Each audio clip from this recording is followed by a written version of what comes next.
औज़ुबिल्लाहि मिनश्शैतानिर्रजीम। बिस्मिल्लाहिर्रहमानिर्रहीम। अल्हम्दुलिल्लाहि रब्बिल आलमीन। अस्सलातु वस्सलामु अला रसूलिल करीम। अस्सलामु अलैकुम वरहमतुल्लाहि वबरकातुहू। मुझे मैसेज में दोबारा लिख के ज़रा बताइएगा आप लोगों को मेरी आवाज़ आ रही है, बिकॉज मेरे जो माइक का ऑडियो है उस पे मूवमेंट नहीं मुझे नज़र आ रही। तो मैसेज पे ज़रा बताइएगा क्या आ रही है। ठीक है, अल्हम्दुलिल्लाह आ रही है। शुक्र है। बिकॉज मेरा सिर्फ यही कंसर्न था कि ये ना हो कि मैं क्लास रिकॉर्ड करूं और फिर उसमें एंड में मैंने खुद ही क्लास पढ़ा दी और मैं खुद ही सुन के और चली जाऊं। अच्छा ठीक है, चलें आज हम क्लास में नया सेक्शन स्टार्ट कर रहे हैं। सदकातुल फितर जो है वो हमारी क्लास का टॉपिक है आज, जो ज़कातुल फितर बेसिकली जिसको हम उर्दू में सब कॉन्टिनेंट में फितराना कहते हैं।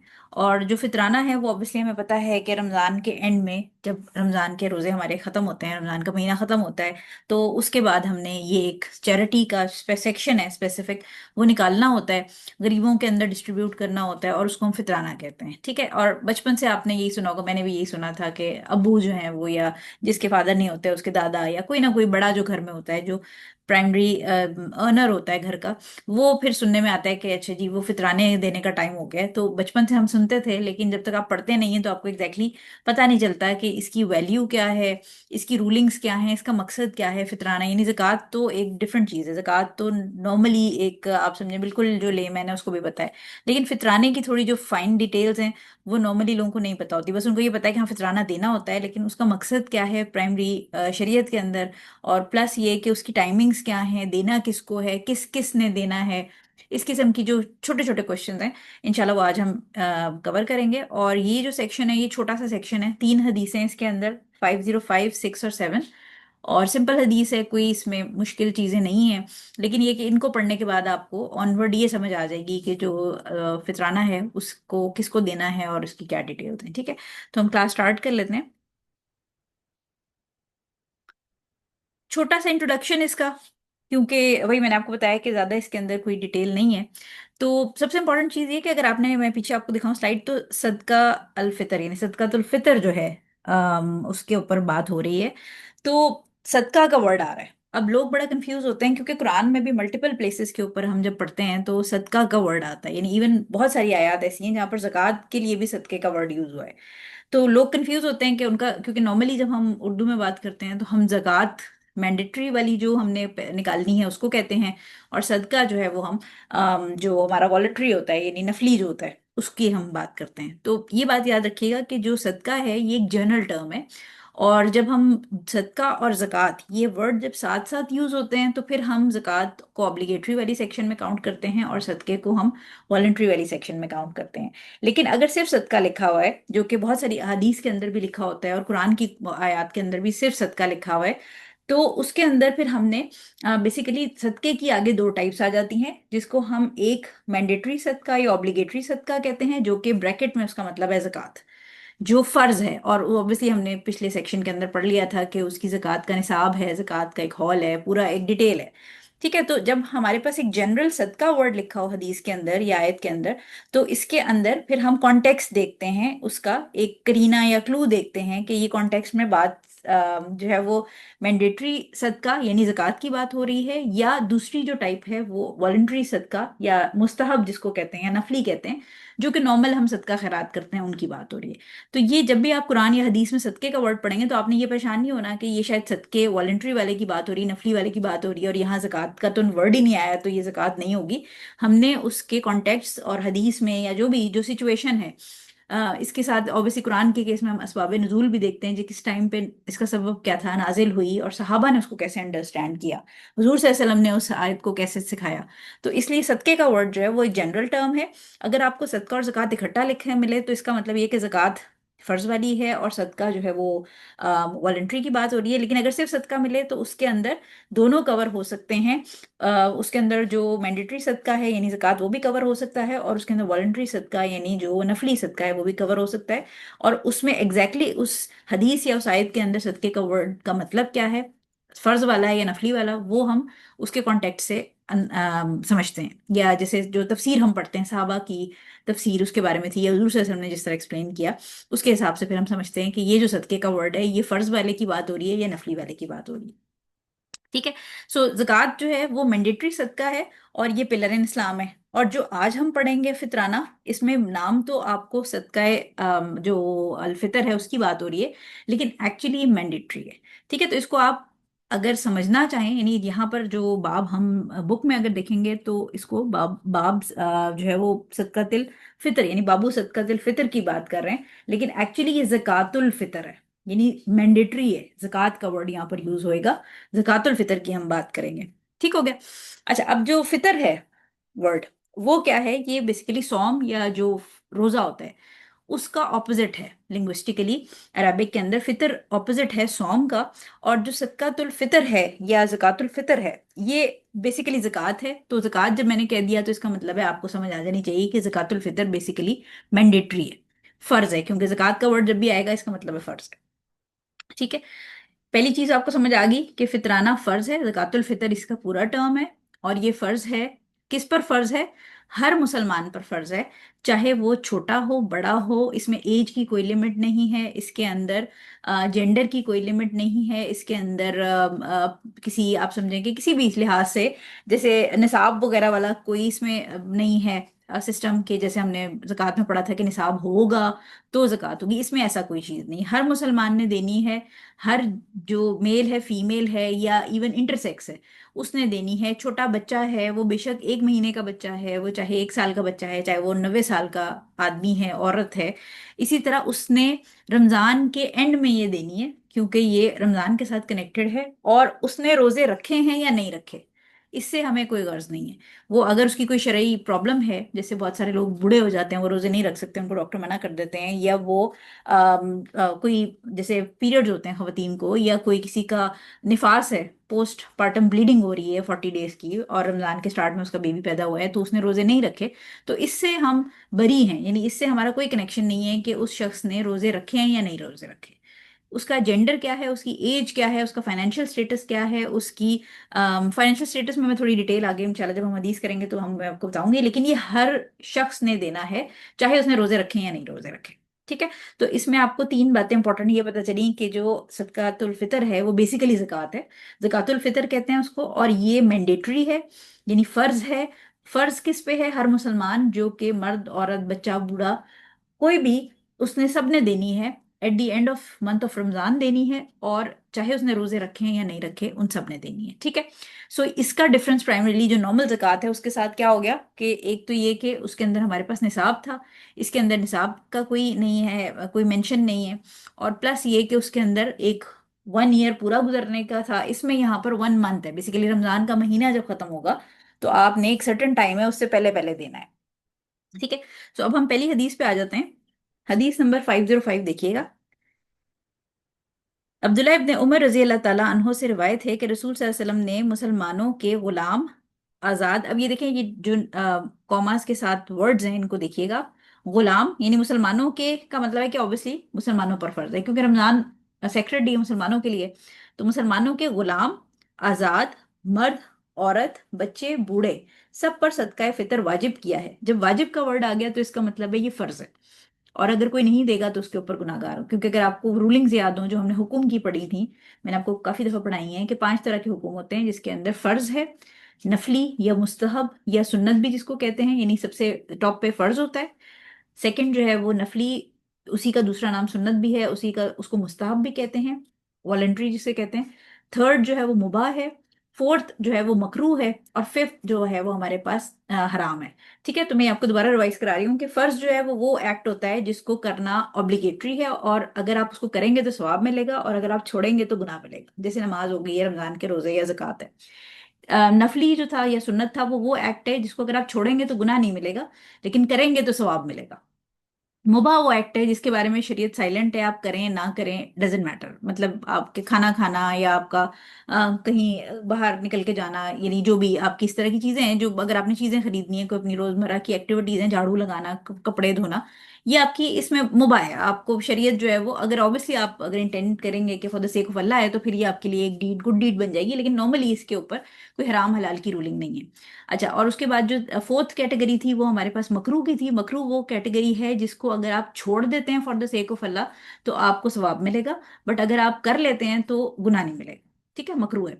और लास्ट जो थी वो हराम थी। हराम का मतलब ये है कि अगर आप करते हैं तो गुनाहगार हैं, नहीं करते तो नहीं करते, मतलब वो ऑब्वियसली बात है कि वो हराम है। तो कोई शराब नहीं पी रहा तो वो नहीं पी रहा, लेकिन अगर वो पिएगा तो फिर उसके ऊपर गुनाह होगा। सो लिहाजा ये जो हमारी ज़कातुल फितर है ये मैंडेटरी है। किस किस पर वाजिब किया गया? गुलाम, मुसलमान गुलाम, आज़ाद मर्द, औरत, बच्चे, बूढ़े, सब पर ये वाजिब किया गया है। एक सा, ठीक है, सा का वर्ड आपको याद होगा, हम काफी दफा से पढ़ रहे हैं इसको। खजूरों से या एक सा जौ से इसका इसके मुतालिक हुक्म दिया है कि ये फितराना नमाज के लिए निकलने से पहले अदा कर दिया जाए। ये बुखारी और मुस्लिम की हदीस है, एग्रीड अपॉन है, ठीक है। इब्ने अदी और दारकुतनी ने ज़ईफ सनद से इन किताबों के अंदर ज़ईफ सनद से है कि इस रोज गुरबा को दरबदर फिरने से बेनियाज कर दो।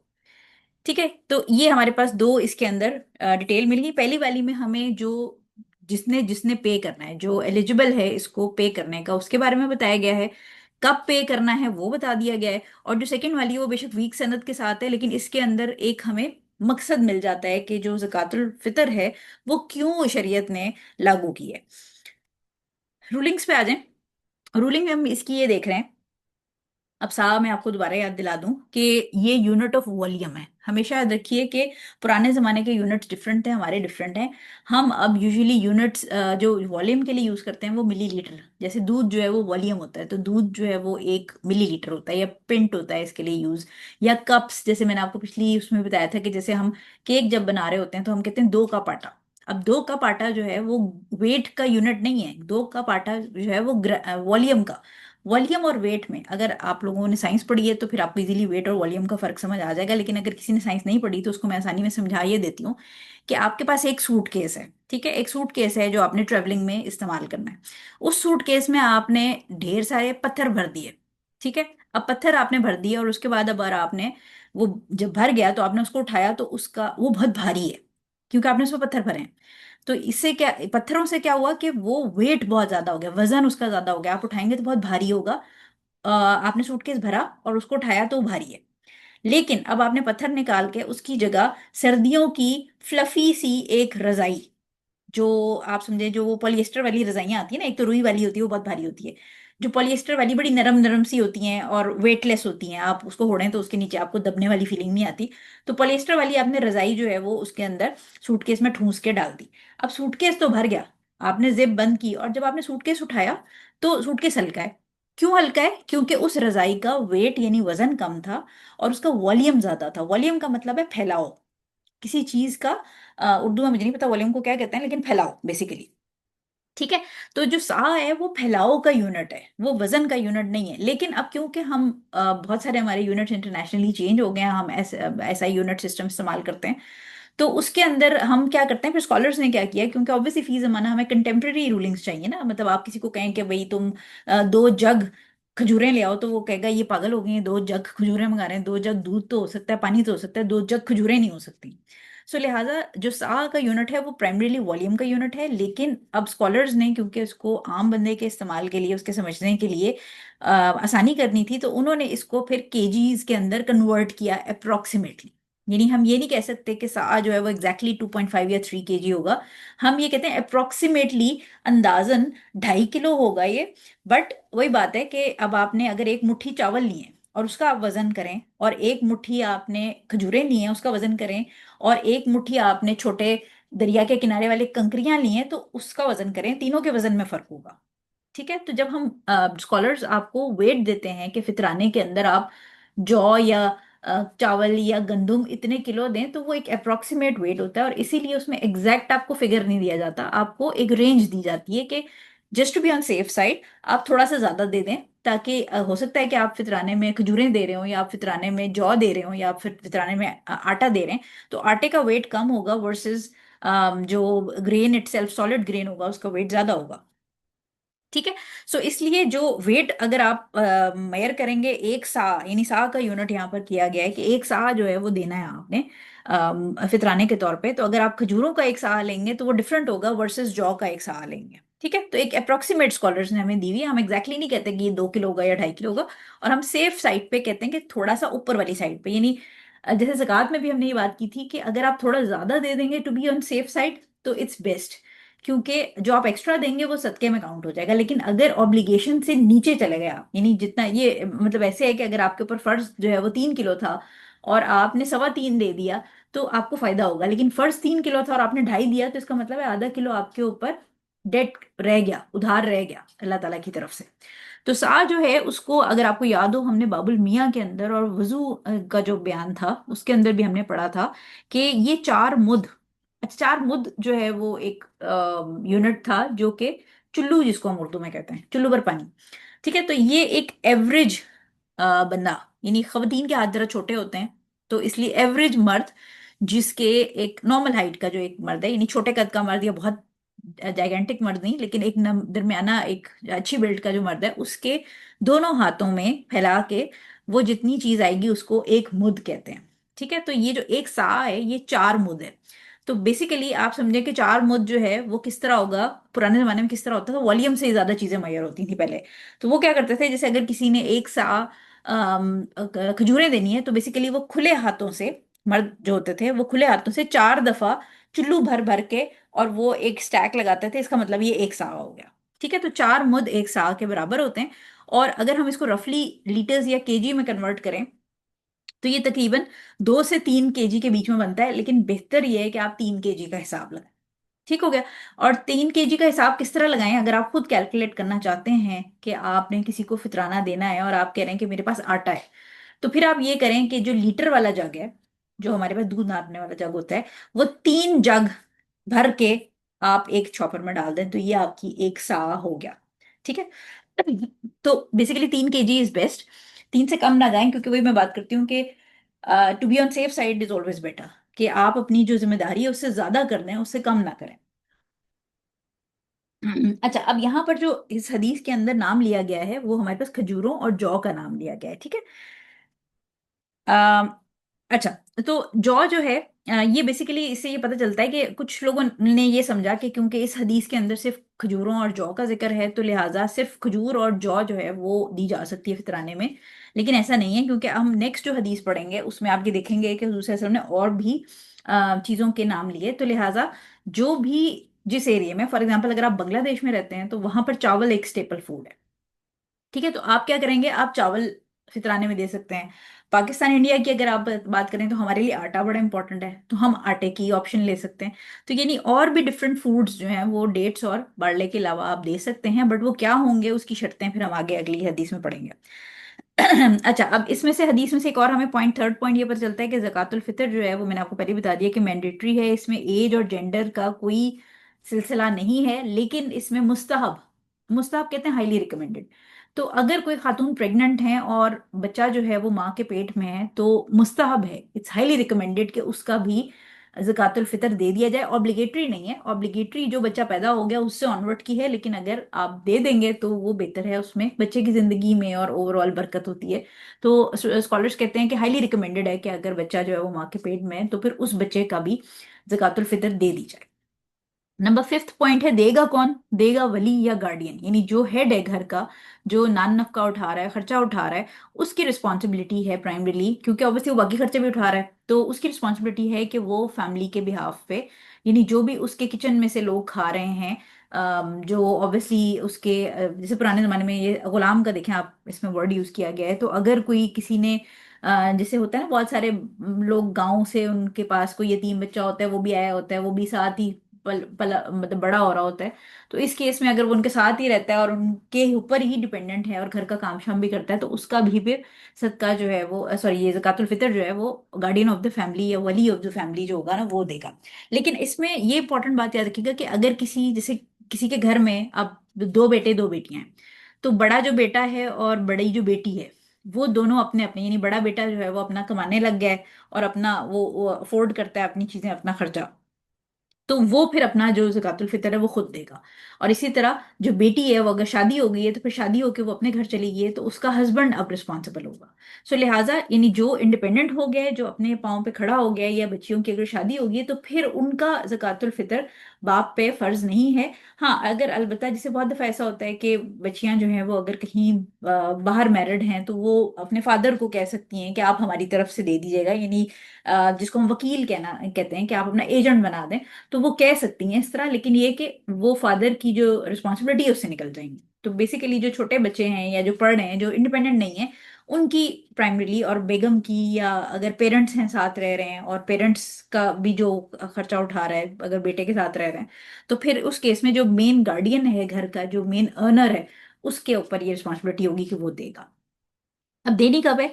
देनी है आपने जी ईद की नमाज से पहले पहले, यानी ईद की नमाज से पहले पहले देनी है। और इसमें थोड़ा सा डिफरेंस ऑफ ओपिनियन है स्कॉलर्स का। कुछ जो स्कूल्स ऑफ ज्यूरिस्प्रूडेंस हैं वो कहते हैं कि आप रमजान के स्टार्ट में भी दे सकते हैं। लेकिन प्राइमरीली जब हम इसमें एविडेंसेस पढ़ते हैं सहाबा की, कि सहाबा ने इस हदीस को और इस सारी सिचुएशन को कैसे समझा, तो हम ये देखते हैं कि जो इसमें हमें अथेंटिक ओपिनियन मिलता है वो ये है कि आप रमजान खत्म होने से 1 या 2 दिन पहले ज्यादा से ज्यादा ये दे सकते हैं। और ये ईद की नमाज से पहले पहले जो इसके रिसिपिएंट हैं, गरीब लोग जो नादार हैं, जिनके पास खाने को कुछ नहीं है, उनको मिल जाना चाहिए। ठीक है, यानी बेसिकली ईद की नमाज से पहले पहले इसको पहुंच जाना चाहिए अपने रिसिपिएंट तक। और आगे हम एक हदीस देखेंगे कि अगर उस वक्त तक ना पहुंची तो क्या होगा। लिहाजा जो बेस्ट है इसमें वो ये है कि कुछ लोग होते हैं वो ईद से 1 हफ्ता पहले दे देते हैं, तो ये 1 हफ्ता पहले नहीं देना आपने, रमजान के शुरू में नहीं देना। ये आपने बेसिकली देना है ईद से 1 या 2 दिन पहले। और एक 1 या 2 दिन पहले क्यों कहा जा रहा है? क्योंकि ऑब्वियसली इस तरह हमें, हमारे लिए कभी कभी ऐसा होता है कि बहुत सारे लोग ऐसी जगहों पर रहते हैं जहाँ पर गरीब बंदा ढूंढना पड़ता है। अगर अमीर कंट्रीज में चले जाएं या foreign countries, non Muslim countries में, तो वहां पर आपको ढूंढना पड़ता है। तो 1 या 2 दिन पहले आप किसी को अपना डायरेक्ट भी दे सकते हैं, या अपना एजेंट वकील बना के उसको कह दें कि तो भाई तुम ये ईद की नमाज से पहले पहले दे देना। ठीक है, लेकिन इससे पहले 1 हफ्ता पहले, 10 दिन पहले नहीं देना आपने। अगर आप 1 हफ्ता पहले किसी को पैसे दे रहे हैं ये कह के कि भाई तुम ये ईद से 1 आधा दिन पहले उस बंदे तक पहुंचा देना, दैट्स फाइन। क्योंकि आप बेसिकली उस एजेंट को कह रहे हैं कि तुम ईद से 1 2 दिन पहले दे देना। लेकिन ईद से 10 दिन पहले डायरेक्ट रिसिपिएंट तक चीज पहुंचाना ये सही नहीं है, क्योंकि हदीस के ऊपर और बाकी एविडेंसेस और सहाबा ने जिसका इस पे अमल किया था उसके हिसाब से हमें समझ आती है कि बेसिकली 28 या 29वीं रोजा जो है उसके ऊपर आप ये पहुंचा सकते हैं। अच्छा, अब नेक्स्ट इसमें क्या रूलिंग हमें समझ आ रही है कि मैंने आपको ये बता दी कि इंसान जो है वो वकील बना सकता है। यानी जरूरी नहीं है अगर आप बिजी हैं, आपके पास आपके एरिया में नहीं है लोग गरीब अवेलेबल, तो आप किसी को अपना एजेंट बना सकते हैं। या इवन आपने देखा होगा कि पाकिस्तान में या इंडिया में भी आई एम श्योर कैसा होता होगा कि बहुत सारी जो एनजीओज हैं मुख्तलिफ किस्म की, वो भी एक्टिव होती हैं इस मामले में, और वो फिर ये ज़कातुल फितर कलेक्ट कर रही होती हैं। और उनका काम यही होता है कि वो पैसे कलेक्ट करके और फिर वो रिसिपिएंट्स तक जो स्टेपल फूड है उसको पहुंचा देती हैं। तो इसलिए जो वकील बनाना है, एजेंट बनाना है, ये परमिसिबल है। और उसको आप पैसे देते हैं और आप उससे कहते हैं, लेकिन ये ट्रस्ट वर्थी होना चाहिए बंदा, ये ना हो कि वो आपके पैसे खा जाए। तो उसको आप पैसे देते हैं और उससे आप कहते हैं कि ईद से 1 या 2 दिन पहले तुम ये जो भी गरीब है जिसके घर में खाना नहीं है उस तक ये पहुंचा दो। अब देना किसने है?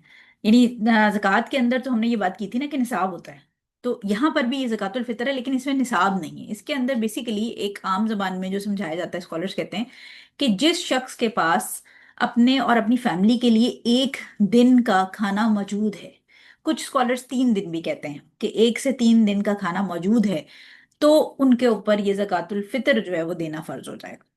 ठीक है, यानी निसाब नहीं है इसके अंदर, लेकिन जो स्कॉलर्स हैं वो एक रेंज दे देते हैं रफली, कि अगर किसी शख्स के पास अपने और अपनी जो फैमिली, जो उसके घर में लोग रहते हैं, जो उसके डिपेंडेंट्स हैं, उनके पास 1 से 3 दिन का खाना, यानी जो गल्ला है या जो भी चीज़ जैसे खाते हैं वो मौजूद है, 3 डेज का प्रोविजन, 1 to 3 डेज का प्रोविजन अवेलेबल है, तो यानी 1 to 3 डेज वो किसी के आगे हाथ नहीं फैलाना पड़ेगा उनको खाने के लिए, तो उनके ऊपर ये ज़कातुल फितर देना फिर फर्ज हो जाता है। ठीक है। अच्छा, नेक्स्ट पॉइंट, अब तो मैं नंबरिंग में भूल गई हूँ, ये जो ये वाला पॉइंट अब हम करें, दिस वन। ठीक है।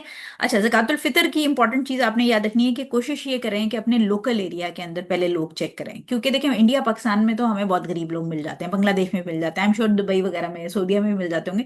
लेकिन जैसे कंट्रीज हैं, यूके है, या अगर आप यूरोपियन कंट्रीज में चले जाएं या अमेरिका में चले जाएं, या और जो बाकी कंट्रीज हैं जो ज़रा फर्स्ट वर्ल्ड कंट्रीज, और सेकेंड वर्ल्ड वाले में भी फिर मिल जाते हैं, लेकिन फर्स्ट वर्ल्ड वालों में ज़रा मुस्लिम जो है वो, क्योंकि आपको देना है या मुस्लिम किसी को, तो उस केस में आप कोशिश ये करें कि अपनी जो लोकल, अगर आप नॉन मुस्लिम कंट्री के अंदर हैं तो लोकल जो मॉस्क है, आपकी मस्जिद है, इस्लामिक सेंटर है, वहां पर जो इमाम है उनसे रब्ता करें। क्योंकि ऐसा भी होता है, बहुत सारे लोगों को मैंने ये बात नोट की है कि जो यूएस यूके वगैरह में रहते हैं, इवन मेरे अपने रिलेटिव्स जो रहते हैं, वो ये करते हैं कि वो यहाँ पर किसी को कह देते हैं कि हमारी तरफ से फितराना ये भिजवा देना। और दे डोंट नो कि वहां पर ऑब्वियसली बात है, ऐसा तो नहीं है कि यूके या यूएस में सारे मुसलमान बहुत अमीर हैं और सब एक लेविश लग्जरी लाइफस्टाइल गुजार रहे हैं। तो ऐसी सिचुएशन में बेस्ट ये है कि आप अपने जो इस्लामिक सेंटर है वहां पर अपने इमाम से डिस्कस करें, और वहां पर और अगर आपको ये पता है कि कोई आपके इर्द गिर्द विसिनिटी में कोई मुसलमान है जिसके पास खाने को नहीं है, और वो जैसे जॉबलेस है या बिल्कुल ही वो बेचारा सड़क पे आ गया है, नहीं है खाने को उसके पास, तो आप बेशक इमाम को उसका नाम लिख के दे सकते हैं या उसका नंबर दे सकते हैं, नाम ना भी दें नंबर देते हैं उसका, सो दैट के इमाम के पास एक लिस्ट आ जाए, और जो लोग फिर इस तरह अपना फितराना देना चाहें या इवन ज़कात भी देना चाहें तो वो फिर वहीं पर दे दी जाए। सो कोशिश ये करनी चाहिए कि लोकल एरिया जो है उसके अंदर डिस्ट्रीब्यूशन हो। अगर कोई लोकल एरिया में आपको गरीब नहीं मिल रहा, तो फिर आप दूसरे सिटी में भी भेज सकते हैं या दूसरे कंट्री में भी फितराना भेज सकते हैं। और इसमें ये परेशानी नहीं है कि मतलब अगर आपको नहीं मिल रहा तो अब मैं कहाँ जाऊं, तो आप किसी और कंट्री के अंदर भी भेज सकते हैं। अच्छा, इसमें एक सवाल अक्सर लोगों के माइंड में ये आता है कि अब फॉर एग्जांपल अगर कोई यूएस में है, तो यूएस के अंदर 3 kg ऑफ व्हीट या राइस का रेट फर्क होगा, ऑब्वियसली डॉलर्स में होगा, वर्सेस अगर पाकिस्तान में हम देखें तो वो रुपीज में होगा, और पॉसिबली क्योंकि पाकिस्तान एग्रीकल्चर कंट्री है तो यहाँ पर वो सस्ता होगा। तो काफी सारे लोगों के माइंड में कंफ्यूजन ये आती है कि अब हमने जो फितराना देना है वो हमने यूएस डॉलर्स के हिसाब से देना है 3 kg ऑफ राइस का, या हमने पीकेआर पाकिस्तानी रुपीस का या इंडियन रुपीस का या बांग्लादेशी करेंसी का 3 kg का राइस का रेट देना है या व्हीट का रेट देना है। तो आपने इसमें ये परेशान नहीं होना, क्योंकि यहाँ पर जैसे ज़कात के अंदर तो ऑब्वियसली आपने गोल्ड की प्राइस देखनी है ना, वहां पर के गोल्ड की अमेरिका में प्राइस क्या है और उसके हिसाब से ज़कात निकालेंगे। जो ज़कातुल फितर है इसके अंदर आपका जो प्राइमरी है, क्योंकि आप पैसे नहीं दे रहे, आपने वो जो खाना है यानी जो स्टेपल फूड है, वो चाहे आप व्हीट दे रहे हैं तो आपने एज इट इज वो फूड देना है, पैसे नहीं देने। तो बेसिकली आपने 3 kg ऑफ राइस देने हैं अगर किसी को, तो दैट डजेंट मैटर कि वो यूएस डॉलर्स में कितने हैं और वो पीकेआर में कितने हैं। आपने पाकिस्तान में अगर किसी को कह रहे हैं तो आप पाकिस्तान में उसको कहेंगे भाई तुम 3 किलो चावल खरीद के दे दो मेरी तरफ से। अब वो 3 किलो चावल चाहे वो यूएस डॉलर्स की प्राइस पे आ रहे हैं या वो पाकिस्तानी प्राइस पे आ रहे हैं, ऑब्वियसली आपका जो रिश्तेदार है वो कहीं आपके साथ धोखा ना करे कि वो आपसे डॉलर्स में चार्ज कर ले। लेकिन ये कि वो बेसिकली हमारा कंसर्न, जो इस्लाम का कंसर्न है, वो 3 kg राइस है, उसका डॉलर और पाउंड और पाकिस्तानी रुपीस से कोई ताल्लुक नहीं है। जो रिसिपिएंट है उस तक वो 3 किलो चावल पहुंचने चाहिए, उसके पास आपके यूएसडी और पीकेआर नहीं पहुंचेंगे, उसके पास 3 किलो चावल। तो आप अगर पाकिस्तान में किसी को कह रहे हैं, अमेरिका वाला कोई या यूके वाला अगर कह रहा है, तो वो डॉलर्स और पाउंड के चक्कर में ना पड़े, वो स्ट्रेट अवे कहेगा कि भाई तुम पाकिस्तान में हो, वहां से 3 किलो चावल खरीदो, या अगर 2 बच्चे भी हैं और सारे मिला के अगर 18 किलो चावल बन रहे हैं, जो भी है 3 kg पर पर्सन आप हिसाब लगा लें, तो इतने किलो चावल बस तुम खरीद के दे दो और उनके पैसे बता देना, दैट्स इट। आपने कन्वर्जन्स के चक्कर में नहीं पड़ना, क्योंकि हमें at the end of the day net result में वो 3 kg राइस पर पर्सन चाहिए या 3 kg व्हीट पर्सन पर्सन चाहिए। ठीक है। नेक्स्ट पॉइंट इसमें हमारे पास ये है कि अगर आप किसी को वकील बना रहे हैं, किसी को आप किसी और मुल्क में या किसी और शहर में या इवन अपने शहर में भी, जैसे इवन मेरे साथ भी ये होता है कि मुझे डायरेक्टली गरीब बंदा ढूंढना बड़ा मुश्किल हो जाता है, मुझे नहीं समझ आ रही होती क्योंकि मेरे इर्द गिर्द नहीं है, तो I have to ask someone के जो इर्द गिर्द में ऐसे लोग हैं जो पुअर एरियाज में जाके काम करते हैं। तो उसमें आपने मेक श्योर ये करना है कि वकील जो जिसको आप बना रहे हैं, एजेंट बना रहे हैं, जिसके ऊपर आप भरोसा कर रहे हैं, वो ट्रस्ट बढ़ती है। ट्रस्ट बढ़ती किस किस लिहाज से? एक तो ये कि वो पैसे खा नहीं जाएगा, मतलब वो लालची नहीं है वो, क्योंकि देखिए ये जो ज़कात और ये जो चैरिटी वाला है ना, क्योंकि नेचुरली हम सबको पता है कि हम सब मुसलमान, कुछ लोग हैं जो through out the year charity करते रहते हैं, कुछ रमजान में ज्यादा एक्स्ट्रा नेक होके सवाब के लिए चैरिटी ज्यादा करते हैं, और कुछ लोग वो होते हैं जिनके ऊपर कभी मुसीबत कोई आती है तो फिर वो जल्दी जल्दी चैरिटी करते हैं। तो नॉर्मली हमें पता है कि चैरिटी हमारे बीइंग मुस्लिम्स हमारे लिए बहुत इंपॉर्टेंट है। और इसमें फिर प्रॉब्लम ये आता है कि जब जहां पर सेंटिमेंट्स आते हैं और जहां पर एक चीज आती है कि आप ईमान के अंदर आके एक चीज दे रहे हैं, तो उसमें एक्सप्लॉइटर्स भी बहुत सारे आते हैं। तो चैरिटी के नाम पे फ्रॉड भी बहुत ज्यादा है, यानी बहुत सारी ऐसी एनजीओज हैं जो क्लेम करती हैं कि वो चैरिटी का काम करती हैं, बट वो खा जाते हैं पैसे। तो इस केस के अंदर आपने केयरफुल रहना है। ये बिल्कुल ऐसे है जैसे दुनियावी मामले में जब हम इन्वेस्ट कर रहे होते हैं तो हम थरली इन्वेस्टिगेट करते हैं कि हमारे पैसे ज़ाया ना हो जाएं, कोई फ्रॉडी हमारे साथ हमारे पैसे लेके भाग ना जाए। तो सिमिलरली दुनिया के मामले में जब हम इतनी इन्वेस्टिगेशन करते हैं तो दीन और अपनी आखिरत के लिए भी इन्वेस्टिगेशन करनी ज़रूरी है कि जो पैसे मैं लगा रहा हूँ ये कोई फ्रॉड फ्रॉड स्कैम तो नहीं है, ये कोई चैरिटी ऑर्गेनाइजेशन है, या ये बस एम ही पैसे बनाने के लिए अपना एक सोर्स ऑफ इनकम। जैसे मैं ऑनेस्टली अगर आपको बताऊं तो इस वक्त बहुत सारी एनजीओज जो हैं वो एनिमल राइट्स के ऊपर काम कर रही हैं, एंड दे एक्चुअली मतलब अगर वो 100 बिलियन के लिए उनको डोनेशन मिलेगी तो वो 2 बिलियन की हेल्प करके 98 बिलियन की डोनेशन को खा जाते हैं। तो इसमें बहुत ज्यादा फ्रॉड है, you have to be very careful कि आप जिस बंदे को दे रहे हैं वो पैसे खा तो नहीं रहा। प्लस ये कि वो आपकी जो फितराना है वो टाइमली बिफोर ईद की नमाज से पहले पहले अगर ईद तक पहुंचाए, क्योंकि अगर वो ईद की नमाज के बाद पहुंचेगा तो उसकी रूलिंग हम आगे पढ़ लेंगे। So it has to be very like आप ना विजिलेंट रहना है कि आप किस पे ट्रस्ट कर रहे हैं। और प्लस ये कि इसमें एक और भी स्कैम होता है, इसमें इसका एक और स्कैम ये होता है कि बहुत सारी एनजीओज आपके पैसे जो आपने ज़कात दिए हैं या सदका दिए हैं वो अपनी जो आप समझे कि एम्प्लॉयज हैं उनकी सैलरीज उसमें से निकल रही होती हैं। अब आप ये बात याद रखिएगा कि अगर आपने ज़कात दी है या ज़कातुल फितर के पैसे दिए हैं और उसमें से 20% कट के किसी की सैलरी जा रही है, तो ये जो ज़कात के जो मसरफ हैं, स्पेशली ज़कात के मसरफ में जो ज़कात डिस्ट्रीब्यूटर की बात होती है वो गवर्नमेंट लेवल के जो ज़कात डिस्ट्रीब्यूटर हैं, वो एनजीओज के ज़कात डिस्ट्रीब्यूटर्स की बात नहीं हो रही। तो आइडियली जो एनजीओज हैं उनकी वेबसाइट या उनके जो सोशल मीडिया पेजेस हैं उनके ऊपर एक स्पेशल अलग से कॉलम होना चाहिए जिसके अंदर उनके रनिंग एक्सपेंसेस लिखे होने चाहिए कि ये हमारी कॉस्ट है रनिंग की, ये वेबसाइट डेवलपमेंट वाला जो है उसको चाहिए, ये सोशल मीडिया वाले को चाहिए, ये इतनी इतनी कॉस्ट है। और फिर जैसे अक्सर आपने देखा होगा रेस्टोरेंट्स के अंदर टिप बॉक्स होता है, वहां पर उन्होंने स्पेशली लिखा होता है कि हमारे स्टाफ को अगर आप टिप करना चाहते हैं, उनको पैसे देना चाहते हैं तो इस डब्बे में पैसे डालें। यानी वो जब आप रेस्टोरेंट पे डाइन करते हैं तो वो जो स्टाफ की चीजें होती हैं वो उन्होंने बिल के अंदर नहीं डाली होती कि ये जो वेटर आपको सर्व कर रहा है इसकी सैलरी भी हम आपके उसमें से काट रहे हैं। यानी ऑब्वियसली वो बिजनेस में तो जा रही है, लेकिन आप प्राइमरीली पे तो उस प्लेट का कर रहे हैं ना। तो स्टाफ के लिए टिप बॉक्स उन्होंने अलग रखा होता है। तो सिमिलरली जो एनजीओज हैं उनको चाहिए कि वो अपनी वेबसाइट के ऊपर डिस्प्ले करें, अपनी सोशल मीडिया पर डिस्प्ले करें कि ये फला जो एक्सपेंसेस हैं ये इतने एक्सपेंसेस हैं, ये हमारी बिल्डिंग कॉस्ट है या ये हमारी रनिंग कॉस्ट है, ताकि जो शख्स ज़कात दे रहा है, अगर किसी किसी ने उसकी जेवर पे 100 रुपये ज़कात बनती है और उसने आपको 100 रुपये भेजे हैं, तो आइडियली वो 100 के 100 रुपये जो है वो उस रिसिपिएंट तक पहुंचने चाहिए, बजाय इसके कि जो आपकी एनजीओ है वो अपने उसमें से 50 रुपये काट ले खर्चे के और आपकी ज़कात 50 रुपये पहुंच रही है। So this is something which is happening, और इसके अंदर बहुत स्कैम बहुत फ्रॉड है, एनजीओ के अंदर बहुत ज्यादा फ्रॉड है। ठीक है। सो ये इंपॉर्टेंट चीज है कि इसको देखना है आपने। अच्छा, अब जो प्राइमरीली आपने देना है खाने के लिए वो क्या चीज होनी चाहिए, इसके ऊपर दो कंडीशन है। एक कंडीशन आपकी ये है कि फूड जो भी आप दे रहे हैं वो स्टोरेबल होना चाहिए, क्योंकि ऑब्वियसली जब रमजान के बाद आप किसी को खाना दे रहे हैं, फूड दे रहे हैं, तो ये स्टोरेबल होना चाहिए से मुराद ये कि वो खराब ना हो जाए। जैसे फॉर एग्जांपल आप दूध नहीं दे सकते किसी को, क्योंकि दूध जो है वो ऑब्वियसली कितने दिन, 4 5 दिन, हफ्ता चल जाएगा, आई थिंक हफ्ता भी नहीं चलेगा, पहले ही फट जाएगा। तो जो भी आप फूड आइटम दे रहे हैं 3 kilo, it has to be storable, पहली चीज। और दूसरी इसकी कंडीशन ये है कि जो भी आप फूड आइटम देंगे it has to be something जिसके ऊपर वो शख्स अकेले जिंदगी गुजार सके। अकेले जिंदगी गुजारने से मेरा मतलब ये है कि वो एक ऐसी चीज हो जिसको अकेले, जैसे फॉर एग्जाम्पल अगर आप व्हीट दे रहे हैं किसी को, आटा, तो वो उसके पास कुछ भी खाने को नहीं होगा ना, वो रोटी डाल के उसका पानी के साथ रोटी खा सकता है, वो he can live of with that one thing. ठीक है, तो वो एक चीज, यानी आप किसी को लाल मिर्चें हैं 3 किलो नहीं दे सकते, क्योंकि वो लाल मिर्चें वो किसी खाने पे छिड़क तो सकता है लेकिन वो लाल मिर्चों के ऊपर जिंदगी नहीं गुजार सकता। तो लिहाजा पहली कंडीशन ये, ऑल्दो कि लाल मिर्चें स्टोरेबल हैं, लेकिन पहली कंडीशन ये कि स्टोरेबल होनी चाहिए।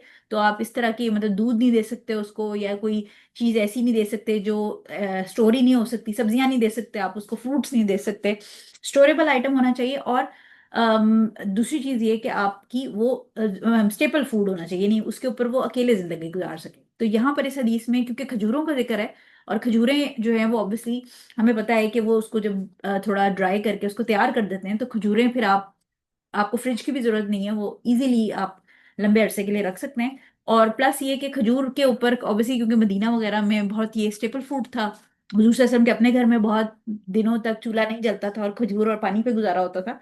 तो लिहाजा खजूर जो है वो इसमें इसलिए मेंशन है क्योंकि अरब कंट्रीज के अंदर खजूर एक बड़ा बेसिक फूड समझा जाती थी।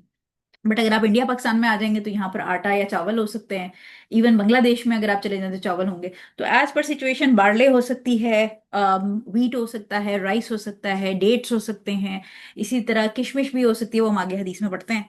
तो ये दोनों कंडीशंस आपने याद रखनी है। और देनी किसको है? देनी उनको है जिनके पास ऑब्वियसली ईद के दिन खाने को भी कोई नहीं है, क्योंकि ऑब्वियसली हमने डिटेल जब पढ़ी है तो पीछे हमने जो ज़ईफ सनद के साथ थी उसके अंदर एक मकसद था।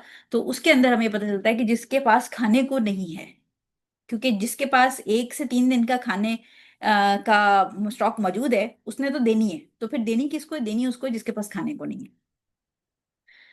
ये बड़ी हदीस है बेसिकली, इसलिए इसमें रूलिंग ज्यादा है। फोर्थ लास्ट हमारे पास जो इसके अंदर रूलिंग है वो ये कि फितराना जो है वो पैसे की फॉर्म में नहीं दिया जा सकता। फितराना हमेशा याद रखिएगा कि ये थोड़ा सा इसमें हनफी फिक के ऊपर के अंदर है कि यहाँ पर पाकिस्तान इंडिया के अंदर लोग पैसे दे देते हैं, लेकिन पैसे नहीं देने, क्योंकि आगे हमारे पास हदीस आएगी जिसमें प्रूफ है इस चीज का। वन ऑफ द एविडेंस है कि पैसे नहीं देने आपने। आपने उसको 3 किलो वट एवर जो भी आप राइस दे रहे हैं या वीट दे रहे हैं आपने वही देना है। हाँ, पैसे आप अपने एजेंट को, वकील को दे सकते हैं कि जो बंदा आपके बिहाफ पे खरीद के दे दे, लेकिन रिसिपिएंट तक पैसे नहीं पहुंचेंगे, रिसिपिएंट तक फूड पहुंचेगा। So you can not give money to that recipient. आप उसको पैसे नहीं दे सकते, क्योंकि यहाँ पर स्ट्रिक्टनेस कह दी गई है कि it has to be food item. ठीक हो गया? तो इसलिए आप अपने एजेंट को पैसे दे सकते हैं, लेकिन आप डायरेक्ट रिसिपिएंट को पैसे नहीं दे सकते। रिसिपिएंट के पास 3 किलो आटा, चावल या जो भी स्टेपल फूड है वो जाएगा। नेक्स्ट इसमें रूलिंग ये है कि मुस्लिम्स के पास जाएगा। ये अंडरस्टूड बात है, ठीक है? तो ये मुस्लिम लोगों को ही आपने देना है, और नॉन मुस्लिम के बिहाफ पे फितराना नहीं दिया जाएगा। ये बात भी याद रखिएगा, क्योंकि इस हदीस में मुसलमान का जिक्र हो गया है। अब ये क्या सिचुएशन है? नॉन मुस्लिम के बिहाफ वाली क्या सिचुएशन है? ये सिचुएशन है कि अगर किसी कोई पेरेंट्स मुसलमान है और उनका बच्चा जो है खुदा ना खास्ता उसने इस्लाम छोड़ दिया है, वो उसने रिलीजन चेंज कर लिया है, वो काफिर हो गया है, ठीक है? तो उस केस में फिर वो पेरेंट्स जो मुसलमान है वो फादर बच्चे का फितराना नहीं देगा, बिकॉज वो he is a non Muslim. ठीक है? या इसी तरह कोई मुसलमान बंदा है, यानी वो पैसे कमा रहा है लेकिन उसके पेरेंट्स उसके साथ रहते हैं, और पेरेंट्स जो है वो नॉन मुस्लिम है, यानी वो रिवर्ट हो गया, उसने चेंज कर लिया अपना मजहब, वो मुसलमान हो गया, पेरेंट्स जो हैं वो हिंदू हैं। तो इस केस, और वो रहते उसके साथ ही हैं, खाना पीना खर्चा वगैरह वो उठा रहा है, यानी वो अब लीडिंग हेड हो गया फैमिली का, और माँ बाप बूढ़े हो गए हैं, वो साथ रहते हैं। तो उस केस में फिर नॉन मुस्लिम पेरेंट्स का फितराना नहीं दिया जाएगा। यानी फितराना जो है वो मुसलमान के की तरफ से मुसलमान के लिए और मुसलमान को दिया जाएगा। It has to be completely in between Muslims, इसमें नॉन मुस्लिम का कोई इंटरेक्शन नहीं होगा। ठीक है? तो इसीलिए हदीस के अंदर जो है वो मेंशन कर दिया गया है कि मुसलमानों मुसलमानों के गुलाम आजाद। इसी तरह अगर किसी का गुलाम, तो खैर अब आजकल होते नहीं, लेकिन किसी का अगर गुलाम उस जमाने में नॉन मुस्लिम होता था तो उसका फिर फितराना नहीं दिया जाता था। और लास्ट पॉइंट इसके अंदर ये है, जो हमें ज़ईफ सनद से पता चल गया, मकसद, वन ऑफ द मकसद, अभी आगे एक और मकसद हम पढ़ेंगे कि ज़कातुल फितर को पे करने का मकसद ये है कि जो बेचारे ईद वाले दिन जिनके पास खाने को नहीं है, कुछ पेट भरने को नहीं है, वो ईद की खुशियों से, उसकी सेलिब्रेशन से महरूम ना रह जाएं। तो लिहाजा Islam takes care of this thing कि जो मतलब जैसे रमज़ान में रोज़े की टाइमिंग और अफ्तार की टाइमिंग सबके लिए बराबर है, और रमज़ान में अल्लाह ताला ने रिवॉर्ड इसीलिए बढ़ा दिया है चैरिटी का नॉर्मल डेज के मुकाबले में, ताकि जो रमज़ान के अंदर सेलिब्रेशन, एक फेस्टिविटी की फीलिंग है, वो एक गरीब बंदा भी इंजॉय करे। उसको उसके पास भी सहरी अफ्तारी के लिए चीज़ें हों, उसके पास भी ईद सेलिब्रेशन के लिए कुछ खाने को, उसको लोगों के घरों में जा जा के खाने को, कि उसको भूख लगी है, रोटी ना मांगनी पड़े ईद वाले दिन। ठीक है? तो इसलिए एक मकसद ये है कि ज़कातुल फितर जो है वो गरीब बंदा दर बदर की ठोकरें ना खाए, कि पेट भरने के लिए अपना और अपने बच्चों का। तो लिहाजा इसीलिए हर वो शख्स जिसके पास 1 to 3 डेज का राशन मौजूद है, उसके ऊपर फर्ज है कि वो ज़कातुल फितर अपनी और अपनी फैमिली की निकालेगा, और दिया उसको जाएगा जिसके पास खाने को नहीं है। ठीक हो गया? सो ये एक लंबी इसकी हदीस की डिटेल थी। अगली दोनों हदीसें शॉर्ट हैं। 506 नंबर पे आ जाएं। 506 नंबर है, अबू सईद अल खुदरी रजी अल्लाह ताला अन्हु से रिवायत है कि हम नबी करीम सल्लल्लाहु अलैहि वसल्लम के ज़माने में गंदम से एक सा, और खजूर से एक सा, और जौ से एक सा, और किशमिश यानी मुनक्का से एक सा फितराना दिया करते थे। ये बुखारी और मुस्लिम की हदीस है। और एक और रिवायत में है कि पनीर में से एक सा निकालते थे। अबू सईद अल खुदरी ने रजी अल्लाह ताला अन्हु ने कहा, मैं तो हमेशा वही मिकदार निकालता रहूंगा जो मैं रसूल सल्लल्लाहु अलैहि वसल्लम के ज़माने में निकालता रहा। और अबू दाऊद की रिवायत में है कि मैं तो हमेशा एक साइन निकालूंगा। अच्छा, अब ये एक सा को मैंने अंडरलाइन भी किया, अगर आप इंग्लिश में देखें तो। ये अंडरलाइन इसलिए किया है कि पहली चीज तो ये है कि जो इसमें तीन बेसिक पॉइंट्स हैं जो आपने समझने हैं कि डिफरेंट है इसमें। जिसमें मैंने आपको बताया था कि पीछे वाली हदीस के अंदर हमें सिर्फ खजूर और बारले का जिक्र था, लेकिन यहाँ पर हमें ये पता चल जाता है कि और भी चीजें दी जा सकती हैं ज़कातुल फितर के तौर पे। लेकिन बेस्ट थिंग इज कि आप जो जिस एरिया के अंदर स्टेपल फूड हो, जो लोग शौक से खाते हो, वो दें, बजाय इसके कि अगर आप किसी एरिया में जहाँ पर चावल बहुत फेवरेट हो और वहाँ आप जौ दे देंगे तो वो खा तो लेंगे, लेकिन बेटर ये है कि आप चावल दे दें। और इसी तरह जैसे इंडिया पाकिस्तान में रोटी शौक से खाई जाती है, तो बेहतर ये है कि फिर आप गंदुम या आटा दे दें। सो बेस्ट ये है कि जो उस जगह के लोग ज्यादा शौक से खाते हैं, यानी अगर आप मक्का मदीना वाली साइड पे चले जाएंगे तो वहाँ ऑब्वियसली खजूरों की या मुनक्का जो रेजन्स हैं वो ज्यादा वर्थ हैं, तो आप वहां पर वो दे दें। तो एज पर सिचुएशन जिस एरिया में आप हैं वहाँ उसके हिसाब से आप जो भी स्टेपल फूड है वो दें। दूसरी चीज ये कि यहाँ पर चीज का जिक्र किया गया है, तो चीज की जो यहाँ पर अरेबिक है उसमें बेहतर जो ट्रांसलेशन है वो चीज के बजाय आप ड्राइड डेयरी प्रोडक्ट इसको समझेंगे, यानी ये जैसे सूखी हुई जो जो ऐसी चीज जो स्टोरेबल हो, क्योंकि बहुत सारी जो चीज या बहुत सारी ऐसी जो मैं हमने बात की थी कि दूध है वो फट जाएगा, तो स्टोरेबल फॉर्म में अगर कोई डेयरी प्रोडक्ट है तो वो भी यहाँ पर दी जा सकती है। और जो अंडरलाइन पोर्शन मैंने आपको I would never give but असा, और उससे पहले भी जो हमारे पास है ये कि अबू सईद अल खुदरी ने जो फरमाया कि मैं वही दूंगा जो मैं हुजूर सल्लल्लाहु अलैहि वसल्लम के ज़माने में दिया था करता था। तो ये एविडेंस है, जो मैंने आपको पहले अभी बात की कि ये एविडेंस है कि पैसे नहीं देने आपने रेसिपिएंट। यानी यहाँ पर जोर दिया गया है कि मैं तो यही दूंगा, यानी हुजूर सल्लल्लाहु अलैहि वसल्लम के ज़माने में जो देता था वही दूंगा। सो लिहाजा इससे ये पता चलता है कि हुजूर सल्लल्लाहु अलैहि वसल्लम के ज़माने में भी दिनार और दिरहम मौजूद थे, लेकिन सहाबा कराम ने दिनार और दिरहम नहीं दिए, उन्होंने फूड दिया। और यहाँ पर उन्होंने एम्फोसाइज किया है कि मैं तो वही दूंगा, मैं एक साफ फूड ही दूंगा क्योंकि मैं हजूर सल्लल्लाहु अलैहि वसल्लम की जिंदगी में ये देता था। सो ये प्रूफ है, एविडेंस है इस चीज का कि जो रिसिपिएंट है उस तक फूड पहुंचना चाहिए। 3 किलो चावल आटा या जो भी जौ है ये पहुंचना चाहिए, उसको आपने पैसे नहीं देने। तो इसमें जो है वैसे तो डिफरेंस ऑफ ओपिनियन है, लेकिन जो मोस्ट ऑथेंटिक ओपिनियन है वो ये कि आपने अगर उसको पैसे दिए हैं तो आपका फितराना नहीं होगा। It has to be food. ठीक है, तो अगर बहुत सारे लोग ऑब्वियसली हम सब कॉन्टिनेंट में यही करते हैं, अबू हमारे जो है वो पैसे भिजवा देते हैं, लेकिन अब आप लोगों को पता चल गया है तो अब ऑनवर्ड इंशाल्लाह अगले साल जो अब ईद आएगी उसमें आपने अपने घर वालों को स्पेसिफिकली कहना है कि देखें, ठीक है वो भी नेक नियति से पैसे ही दे रहे थे, लेकिन जब नबी ने स्पेसिफिक आपको फूड और उसकी क्वांटिटी बता दी है, तो फिर आप पैसे देकर ये कोई नई इन्वेंशन करने वाली बात है ना कि मतलब ये नहीं तो ये सही। तो जो आपने पैसे देने ही है उसका आटा खरीद लें जाके और आटा दे दें। ये कि ऑब्वियसली लोगों को लगता है थोड़ी हैसल हो जाएगी कि हमें मार्केट जाना पड़ेगा और खरीदना पड़ेगा, तो थोड़ी सी हैसल कर लें सुन्नत को फॉलो करने के लिए, एक चीज जो नबी ने जैसे सिखाई है उसको इसी ट्रैक पे चलने के लिए। और प्लस ये कि रिस्क नहीं लेना चाहिए कि मतलब आप पैसे भी खर्च कर रहे हैं और लेट्स अज्यूम खुदा ना खास्ता कि आपको क्यामत के दिन ये बात पता चले कि जो फितराना आपने दिया था वो हुआ ही नहीं। तो ऑलवेज प्ले सेफ, हमेशा सेफ साइड पे रह के काम करें, जो चीज सिखाई गई है जैसे उसको वैसे ही करें, बजाय इसके कि अपनी नई साइंस लगा के कोई नई नई अपने रास्ते इजाद करें। तो पैसे नहीं देने आपने, अगर एजेंट को दे रहे हैं तो फिर पैसे दे दें वकील को, लेकिन अगर आप खुद जाके खरीद रहे हैं तो फिर चावल या आटा वगैरह खरीद के। और दूसरी बात है कि स्पेशली छोटे बच्चों के साथ ये काम जरूर करें, उनको सिखाएं ताकि उनको पता चले कि ये किस तरह होता है सिस्टम और ये खाना हम क्यों दे रहे हैं, उनके दिल में थोड़ी सी एम्पैथी बिल्ड करें। तो इस किस्म की घर के अंदर माहौल जरा क्रिएट करें। लास्ट हमारी हदीस है 507। हजरत इब्ने अब्बास रजी अल्लाह ताला अन्हो से रिवायत है कि रसूल सल्लल्लाहु अलैहि वसल्लम ने सदका फितर यानी फितराना रोजादार की लग़वियात और फहश गोई से रोजे को पाक करने के लिए और मसाकीन को खाना खिलाने के लिए मुकर्रर किया है। जो इसे नमाज अदा करने से पहले अदा कर दे वो तो मकबूल है, यानी कबूल किया जाता है, और जो अदायगी नमाज के बाद दिया जाए तो ये सदकों में से एक सदका है। इसे अबू दाऊद और इब्ने माजा ने रिवायत की और हाकिम ने इसे सही करार दिया है। अब इसके अंदर भी रूलिंग्स छोटी सी हैं। क्यों देखिए, एक मकसद हमने पीछे पढ़ा था कि जो बेचारा गरीब है जिसके पास खाना नहीं है वो भूखा ना फिरे ईद के दिन, उसको रोटी मांगनी ना पड़े पेट भरने के लिए। तो एक मकसद तो वो हो गया ज़कातुल फितर का। दूसरा मकसद क्या है कि जैसे हमारी नफली नमाजें हैं, एक तो हमारी फर्ज है ना, जो हम जैसे जोहर है उसकी 4 फर्ज है, और एक उस 4 फर्ज से पहले हम 4 सुन्नत पढ़ते हैं और वो 4 फर्ज के बाद 2 सुन्नत पढ़ते हैं। इसी तरह मगरिब में 3 फर्ज के बाद हम 2 सुन्नत पढ़ते हैं। तो जो नफली नमाजें हैं उनका मकसद क्या है कि जो डेफिशिएंसीज हमारी फर्ज नमाजों में रह जाती हैं उसको मेकअप करने के लिए हम एक्स्ट्रा वॉलंटरी इबादत करते हैं, वॉलंटरी नमाज पढ़ते हैं, ताकि जो हमारी कमियां कोताहियां रह गई हैं फर्ज नमाज में वो मेकअप हो जाए।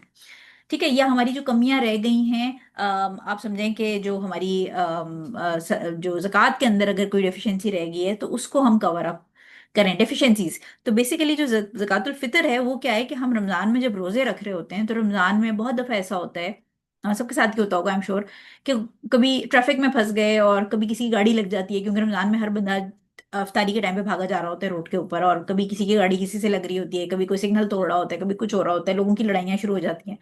सो इस केस में क्या होता है कि कभी कभी आप, या जैसे जो खवातीन है वो घर में है, अब उनकी सास की बहू से लड़ाई होगी किसी बात पे, अफ्तारी बनाने पे, सहरी बनाने पे, या काम वाली की शामत आ गई, मेड की शामत आ गई, उसमें क्या होता है कि गुस्से में आपने कोई गलत बात बोल दी, या गुस्से में आपने गुस्से का इजहार कर दिया, बदतमीजी कर दी, डांट दिया किसी को, झूठ बोल दिया कहीं पर, ऑल्दो के ऑब्वियसली ये सारी चीजें मना है, बट ना चाहते हुए कोई ऐसी बात कह दी जो आप नहीं कहना चाहते थे, बट उस वक्त आपकी शुगर डाउन होगी, आपने बोल दी।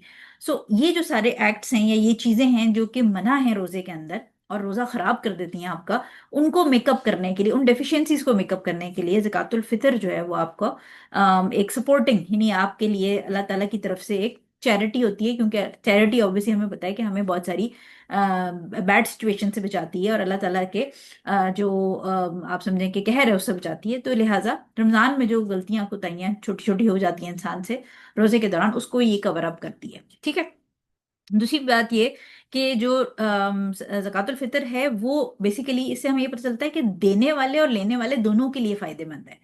यानी आप देखें कि इस्लाम में, मैं हमेशा आपको ये बात करती हूँ कि इस्लाम क्योंकि अल्लाह ताला का दीन है, और अल्लाह ताला ही हम सबका क्रिएटर है, औरत को भी उसने बनाया है, मर्द को भी उसने बनाया है, गुलाम को भी उसने बनाया है, आका को भी उसने बनाया है, किराएदार को भी उसने बनाया है, मालिक मकान को भी उसने बनाया है, जज को भी उसने बनाया है, वकील को भी उसने बनाया है, मुलजिम को भी उसने बनाया है, जो एक्यूज है उसको भी बनाया है। तो लिहाजा अल्लाह ताला ने जब रूलिंग्स हमारे लिए हर फील्ड ऑफ जो लॉ है उसके अंदर या जूरिस्प्रूडेंस के अंदर बनाई है, तो अल्लाह ताला ने हर जो डेजिग्नेशन है, हर जेंडर है, हर एज है, हर रिश्ता है, हर जो भी आपकी प्रोफेशनल ड्यूटीज हैं या पर्सनल ड्यूटीज हैं, उनके अंदर, रिश्तों के अंदर हर एक का फायदा देखा है प्राइमरीली। यानी क्योंकि अगर वो कोई और, जैसे हम कहते हैं कि औरतें अगर लॉ बनाती हैं तो वो औरतों का फायदा देखती हैं, मर्दों का फायदा नहीं देखती, और मर्द लॉ बनाता तो वो अपना फायदा देखता। लेकिन क्योंकि अल्लाह ने लॉ बनाया है, तो अल्लाह ताला ने औरत और मर्द दोनों को उनकी जेंडर रोल्स के हिसाब से सिक्योरिटी दी है। तो लिहाजा यहाँ पर जकातुल फितर के अंदर जो गरीब है उसका ख्याल अल्लाह ने कैसे रखा कि उसको ईद के दिन भूखा ना रहना पड़े, और जो देने वाला है, जो अमीर है, उसके लिए ख्याल कैसे रखा कि उसकी मोटिवेशन कैसे दी कि अगर हम ये देंगे जकातुल फितर तो नेकियां तो मिलेंगी, लेकिन साथ में जो हमारी डेफिशिएंसीज हैं रमजान की वो मेकअप हो जाएंगी। यानी उनके ऊपर आप समझें जैसे वो दीवार पे क्रैक होता है और उसके ऊपर प्रोटीन लग जाती है और क्रैक रिपेयर हो जाता है, तो वो जो डेफिशिएंसीज हमारी रह गई हैं रमजान की, उनको ये जकातुल फितर कवर कर लेगी। ठीक है। तो ये हमें इसका फायदा पता चल गया कि देने वाले और लेने वाले दोनों के लिए अल्लाह ताला ने फायदे का सिस्टम रखा है। लास्ट इसमें पॉइंट ये है कि अगर कोई शख्स ईद की नमाज से पहले पहले तक ये दे देता है तो आपका जो जकातुल फितर है वो कबूल हो जाएगी। लेकिन अगर वो नमाज के बाद देता है तो फिर इस केस में वो सदका काउंट होगा, और सदका काउंट होने से सदके का सवाब तो मिलेगा, लेकिन गुनाह मिलेगा किस चीज का, कि आपने जो फर्ज थी, ऑब्लिगेशन थी, ये बिल्कुल ऐसे जैसे आपने जो अक्सर लोगों के साथ ये मसला है कि वो बड़े एक्साइटेड होकर तहज्जुद शुरू कर देते हैं और जो 5 फर्ज नमाजें हैं वो पूरी नहीं करते। तो तहज्जुद का सवाब तो मिलेगा, लेकिन अगर आपने फर्ज छोड़ दिया तो फर्ज छोड़ने का गुनाह ज्यादा है वर्सेस नफली इबादत का सवाब। तो लिहाजा अगर आपने ईद की नमाज के बाद ज़कातुल फितर अदा किए तो उसमें सदके का सवाब तो मिलेगा, लेकिन क्योंकि आपने फर्ज छोड़ दिया, कैटेगरी 1 जो मैंने आपको बताई थी हुक्म के अंदर, वो छोड़ दी, तो वो गुनाह है उसका, और उसका गुनाह आपके सदके के सवाब से ज्यादा है। सो इसलिए we have to make sure कि जो हमारी ज़कातुल फितर है वो ईद की नमाज से पहले पहले डिलीवर हो जाए। तो अगर आपने किसी को एजेंट बनाया है तो उसको अच्छी तरह फोन या मैसेज करके चेक करें, कंफर्म करें कि भाई तुमने दे दी है, पहुंच गई है। तस्वीर मंगाएं जरूर कि तस्वीर भेज दो, मतलब बेशक वो जिसको दे रहे हैं उनकी शक्ल ना आए, लेकिन आपको एटलीस्ट प्रूफ हो कि पहुंच गई। ये नहीं है कि बस आपने 2 दिन पहले पैसे पकड़ा दिए, अब वो फिर आप अगले महीने जब उनसे फोन पे बात करेंगे तो पूछेंगे कि आपने ज़कातुल फितर दे दी थी या नहीं। So you have to be very vigilant about this के ईद की नमाज से पहले पहले पहुंचे, अदरवाइज आपका जो फर्ज है वो पूरा नहीं होगा और वो उधार रह जाएगा, और जो आपने ईद की नमाज के बाद पे किया वो सदके की कैटेगरी में जाएगा, वो ज़कातुल फितर काउंट नहीं होगा। ठीक है। सो ये हमारी आज की क्लास थी। आई होप कि आप लोगों को समझ आई होगी। आसान सा टॉपिक था, कोई इसमें मुश्किल नहीं था। कल का भी इंशाल्लाह हमारा टॉपिक आसान है। वॉलेंट्री सलाह जो वॉलेंट्री सदका जो है वो हमारा टॉपिक है। 12 हदीसें उसके अंदर, 6 हम कल करेंगे इंशाल्लाह, 6 हम नेक्स्ट सैटरडे को करेंगे, तो वो टॉपिक भी खत्म हो जाएगा। और उसके बाद फिर हमारा आई थिंक एक सेक्शन और रह जाएगा ज़कात के अंदर, जो कि ज़कात के जो मसारिफ हैं, यानी डिस्ट्रीब्यूशन के लिए आपने किस तरह सिस्टम करना है, उसके बारे में है आई थिंक। अशियाए खैरात को बांटने का बयान है जी, बिल्कुल। तो वो हमारा रह जाएगा इंशाल्लाह। तो ये कि ज़्यादा कोई लंबा अब सेक्शन नहीं रहता ज़कात का। इसमें जो ज़कात वाला हिस्सा था जो हमने पहले कवर किया वो सबसे मुश्किल था। उसी को कोशिश करके आप रिवाइज करें उसको। स्पेशली बिजनेस वाला जो लेक्चर था, लास्ट वाला लेक्चर, वो सबसे डिफिकल्ट था। उसमें स्टूडेंट्स को बहुत कन्फ्यूजन हुई है, उसको बार बार सुने। और इंशाल्लाह ये कि उसके अंदर फिर जो डिटेल्स थी वो हमने अपने व्हाट्सएप ग्रुप में डिस्कस कर ली थी। अ, तो आई होप कि आपको क्लास समझ आ गई। क्लास वाइंड अप कर लेते हैं। जज़ाकल्लाह खैर फॉर अटेंडिंग। सुब्हानक अल्लाहुम्मा व बिहम्दिका अशहदु अल्ला इलाहा इल्ला अंता अस्तगफिरुका व अतूबु इलैक।